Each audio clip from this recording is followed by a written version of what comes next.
தமிழக முதல்வரின் முதல் டெல்லி பயணமே வெற்றி. தமிழக முதல்வர் விஜய் டெல்லியில் பாரத பிரதமரை சந்திக்கும் போது மாநிலத்தில் முதல் பாடலாக தமிழ் தாய் வாழ்த்துதான் இருக்க வேண்டும், அதற்கு உத்தரவிட வேண்டும் என்று ஒரு கோரிக்கை வைத்திருந்தார். ஆனாலும் தற்போது வரை வந்தே மாதரம், தமிழ் தாய் வாழ்த்து, தேசிய கீதம் என்ற அடிப்படையிலேயே பாடல்கள் இருக்கும் சூழலில் இது சம்பந்தமாக சட்டசபையில் பெரும் கூச்சலும் குழப்பமும் ஏற்பட்டது.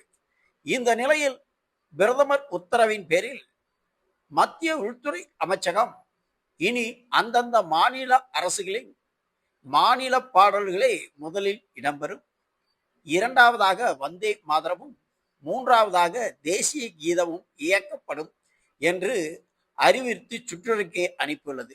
எனவே இனி அந்தந்த மாநிலங்களில் அதற்குரிய மாநில பாடல்கள் தான் முதலில் பாடப்படும்